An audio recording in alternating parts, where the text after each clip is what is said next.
Okay, so here we are on to module 3, Between Your Dog and the World. These are supplements for special needs.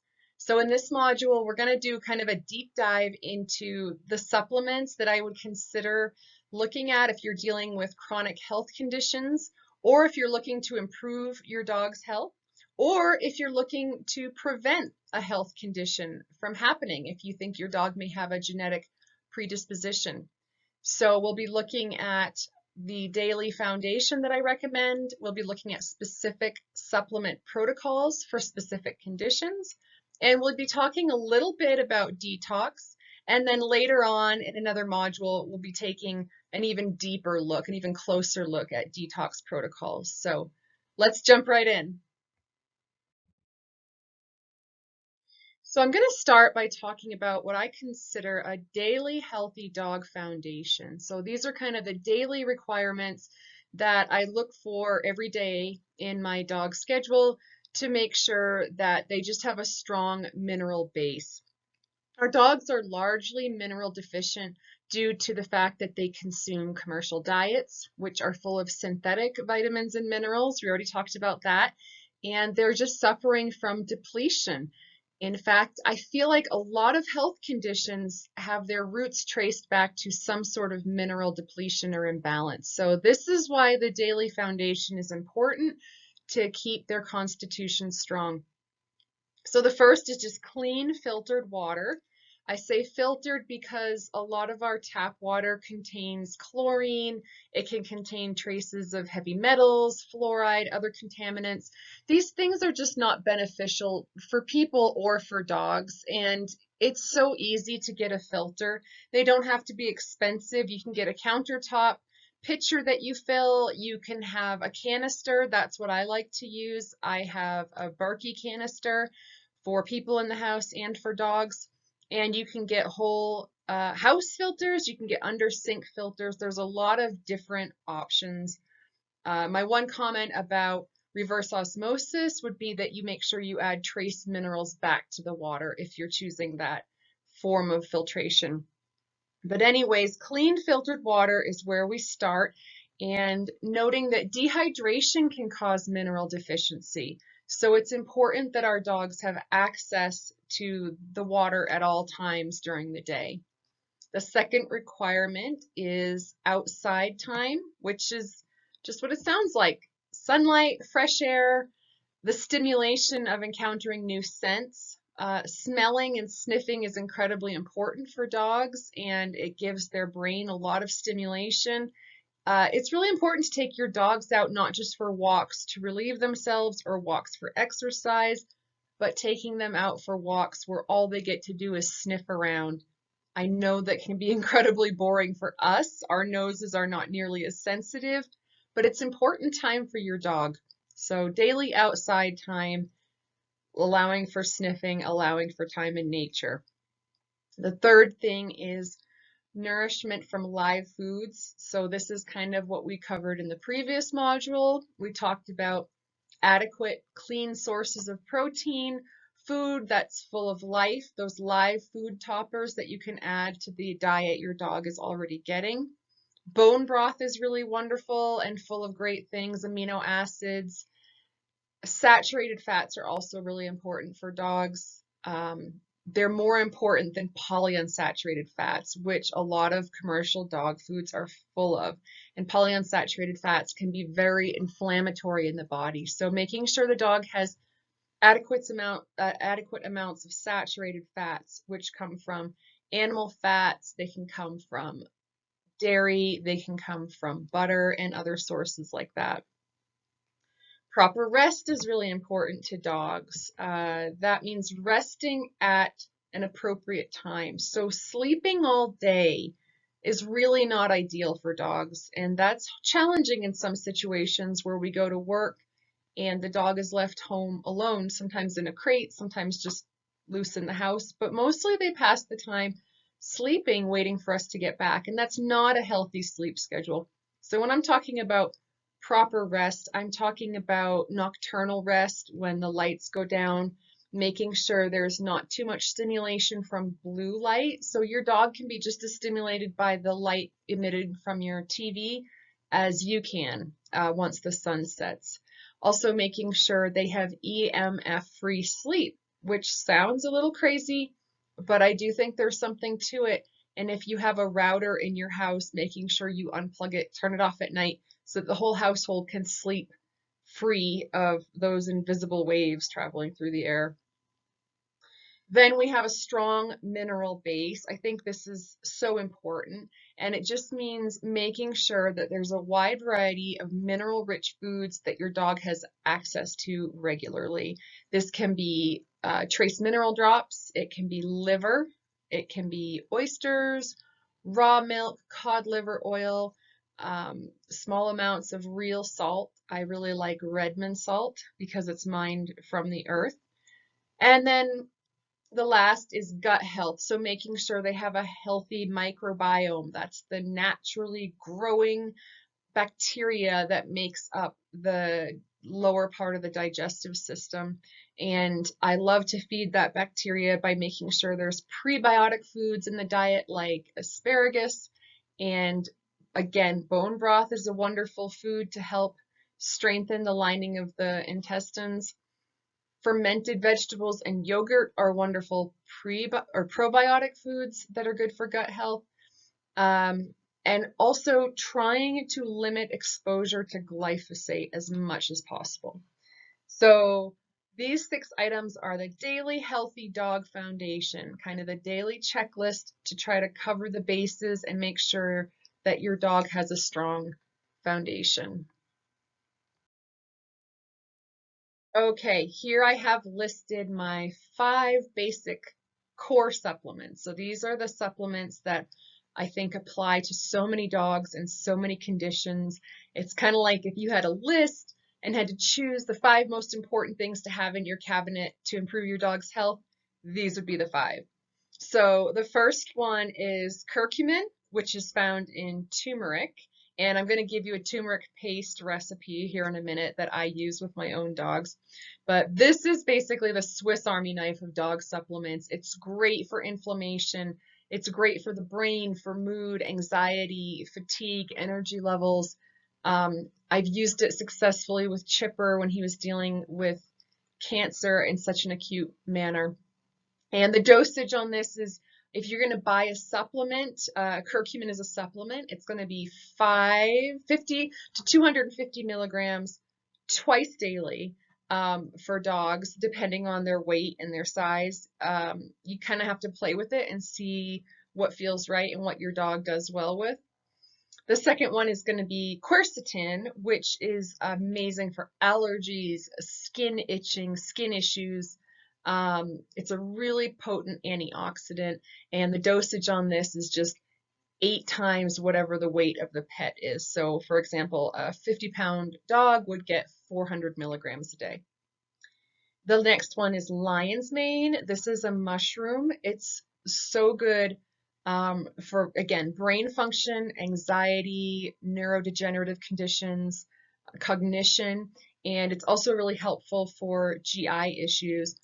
In fact, all of the mushrooms are beneficial for cancer too. So lion's mane kind of is geared more towards the neuro end of things, but again, it still has cancer protective components to it. And the dose on that is just 1,000 milligrams for every 50 pounds of dog weight. The next one is glutathione, and this is great. It's something that the liver already produces to help break down carcinogens in the body. It removes AGEs from processed foods, and it helps the dog to process detoxification from industrial and environmental toxins. And you give 2 to 4 milligrams per pound of body weight with this. And this is a supplement that you want to give away from food, not with food. So I recommend hiding it in a meatball and then feeding it between normal meals. And then lastly, cod liver oil is on here because it's just great. It's a great source of vitamin A, vitamin D, vitamin K, and it's wonderful for the skin, the immune system. It's wonderful for cancer treatment. And then one more I tack on here that's actually not listed would probably be for dogs who are eating a diet that's more than 50% processed kibble. I would add in chlorella, which is a blue-green algae, and ion biome. And I'm going to talk about these two in a minute. But just to support the fact that they have a lot of exposure to glyphosate and other herbicides and pesticides in that kibble, that's something I would add to a basic core supplement list as well.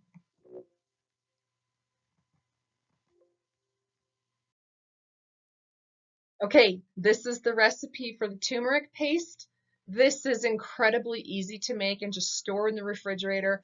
I make it and it makes close to a pint of paste, which I keep in the refrigerator and then dose it out when I feed the dogs. I give about 1.5 teaspoons per 20 pounds of body weight daily. And I'm going to include the recipe as a PDF, how to make it, but the ingredients are listed right there. They're all super easy to find at the grocery store. This paste just decreases inflammation all over the whole body. Turmeric is just an extremely active polyphenol. It improves the brain function. It's good for fatigue, mood, anxiety. They've found in studies that it decreases the inflammation and pain in dogs who are suffering from uveitis. It outperforms so many pharmaceuticals in all areas with virtually no side effects. So I can't recommend this highly enough. I think it's a great preventative for disease and it's great for treating almost every disease there is.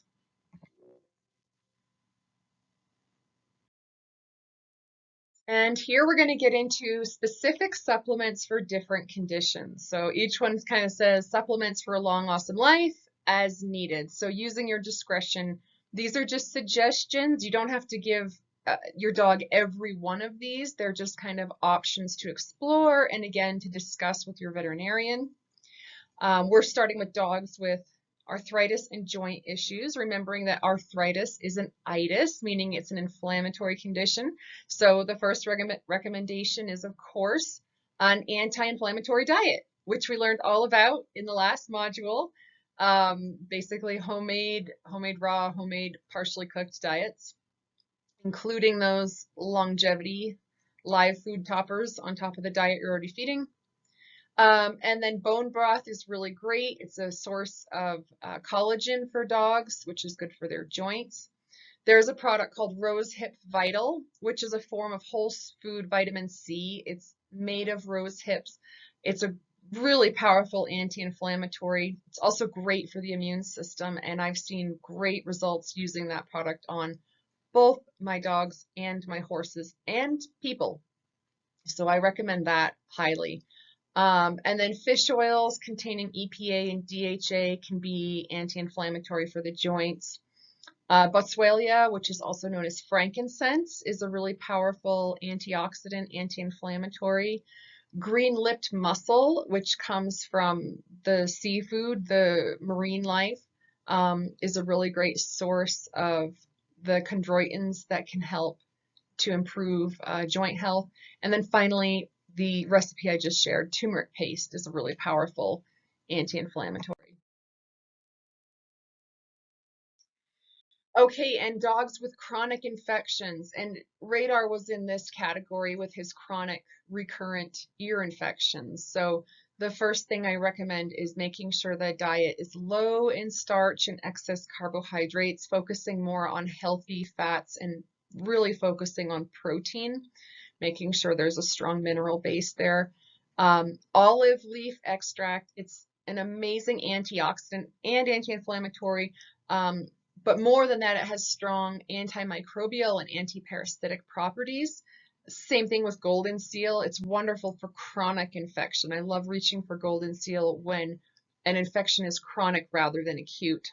Again, turmeric paste. You're probably going to see turmeric paste on most of these lists. There's a product called Mushroom Immune I really love. It's a mushroom complex and it's great for boosting the immune system and helping it to fight off infection. And then feeding proteins away from food It is an enzyme that helps to break down the protein covering that protects viruses and can protect different bacteria. So feeding proteins as a product away from food where it's able to go through the system and kind of digest the protective covering of the things causing infection can be very effective. And then whole food vitamin C is just a great antioxidant and very supportive to the body. Senior dogs. So for our old guys, I really recommend mineral-rich whole foods diet. It helps so much. It doesn't matter if you adopted a 12-year-old dog from the shelter and he's had nothing but kibble his whole life. Start him on a whole foods diet now, and you will watch him age in reverse. It's really quite incredible. It's made such a tremendous difference for Chipper. And then again, adding polyphenols to the diet, which you're going to be doing through the live food toppers. CoQ10 or ubiquinol is an amazing fat-soluble vitamin-like antioxidant that supports the mitochondria of cells. You remember from elementary science classes, the mitochondria is the powerhouse of the cell. It's where our energy production comes from on a cellular level. And CoQ10 is so great at doing that. By the way, CoQ10 and ubiquinol are the same product. It's just two different forms. It also helps the heart big time, which is great for age-related cardiac disease in dogs. Again, lion's mane. Remember we talked about that mushroom, which is so good for cognitive function and brain health. And then glutathione for detoxification support, because dogs at that age who are older have just accumulated a lifetime of exposure to different toxins. Dogs with allergies, which is funny. The dog on this slide looks to me like a doodle, a cross between a poodle and something else, like a labradoodle, a golden doodle. And they are hypoallergenic dogs, but that does not mean they don't have allergies. It just means they tend not to shed in the house. Dogs with allergies. So I think the core you need to look at is strengthening the mineral base and making sure there's a good gut health protocol in place. An elimination diet can be very helpful. A whole foods diet, of course, is best, but an elimination diet can be helpful in case there's something in the food, there's an ingredient or a protein that the dog is sensitive to that's coming out through the skin. Astragalus is a really good herb to calm an overactive immune system. Whole food vitamin C is in there. It's a great antioxidant. And then quercetin, we already discussed. It's great for itching and allergies. And nettles is another herb that is a powerful antihistamine. It's a natural antihistamine. And I would probably give the nettles and possibly the astragalus as an herbal infusion. So as a tea poured over the dog's food daily, I think is probably the best way to administer that. After pesticide exposure or treatment. So the liver is the biggest organ of detoxification, and these items all support the liver. We have milk thistle, which is a really powerful herb for supporting liver detoxification. Whole food vitamin C. You're going to see whole food vitamin C in my list a lot here too. Chlorella is the blue-green algae. That is such a great detoxifier. It helps to pull heavy metals out of the system. Glutathione, again, we talked about it as the master detoxifier in the body. And cilantro, which surprisingly dogs don't seem to mind eating in their food. I know some people hate cilantro. It's like love it or hate it. And dogs seem to not mind it at all. And cilantro is, again, wonderful at pulling heavy metals out of the body. It's wonderful at removing pesticides and helping the body to do the detoxification processes that it needs to do.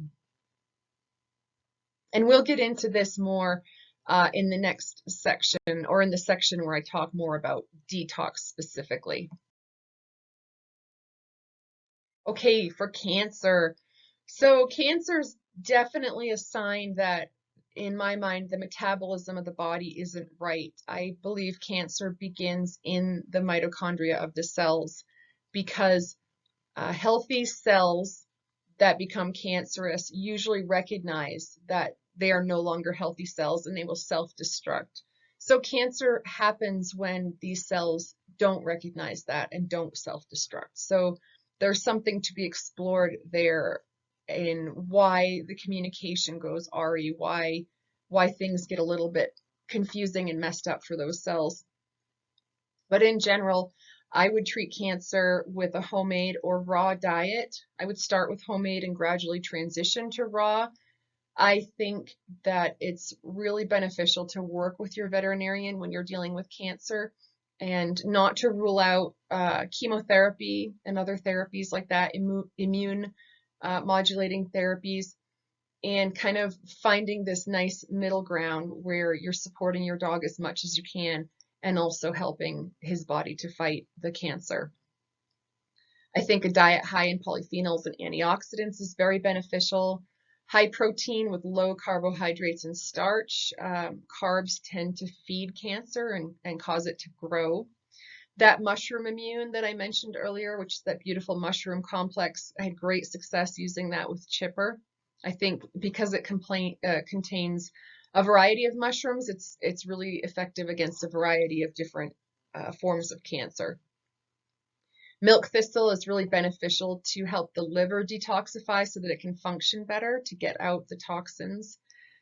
Cod liver oil is an interesting supplement in cancer because it is a pro-oxidant rather than an antioxidant. And the theory there is that it acts almost like an oral chemotherapy and helps the body to seek out and destroy cancer. So where antioxidants protect cells and are so good at protecting cells, they can almost protect the cancerous cells.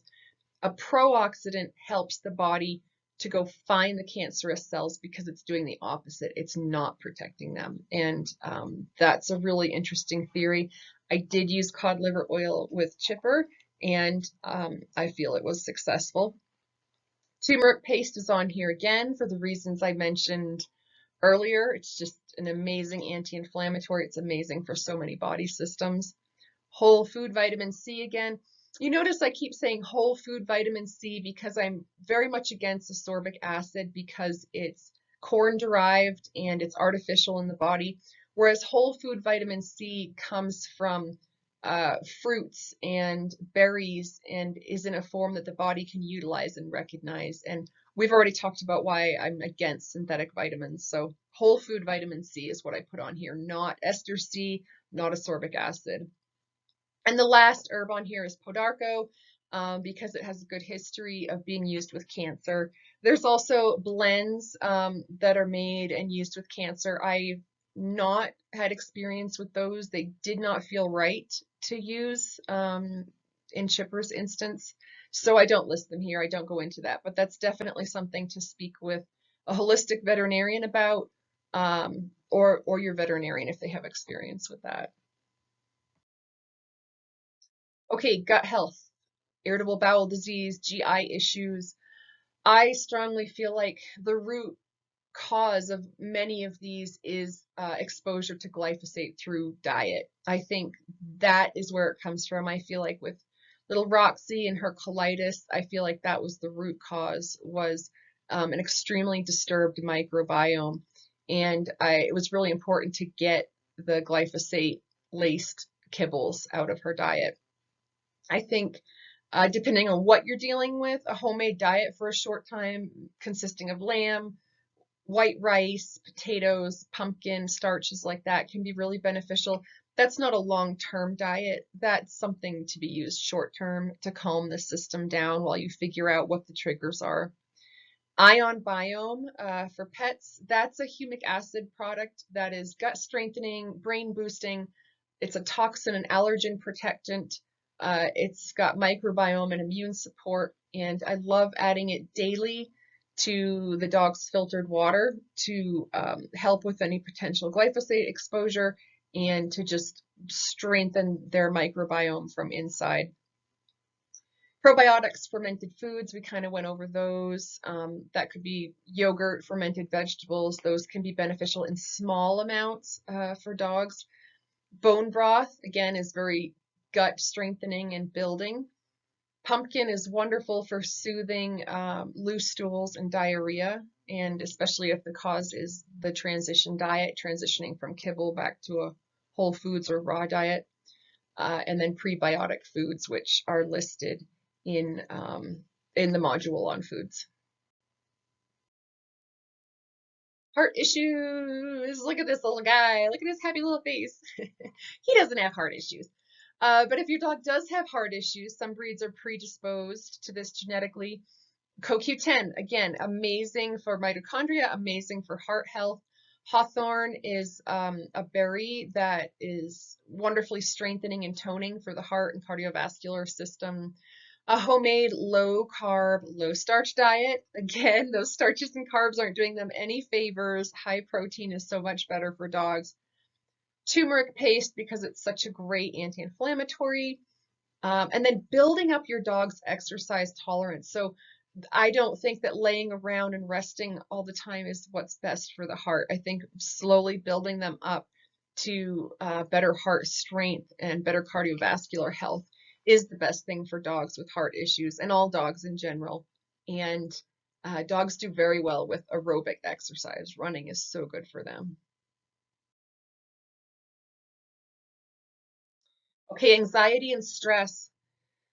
So it's wonderful to talk about supplements for anxiety and stress, but they shouldn't be used as a cover up for what's really going on. So I think it's great to do some detective work and really look at your dog's lifestyle, um, and look at how they were socialized when they were young, and noticing your dog's personality traits. You know, what kind of dog are they? What needs do they have? And are those needs being met?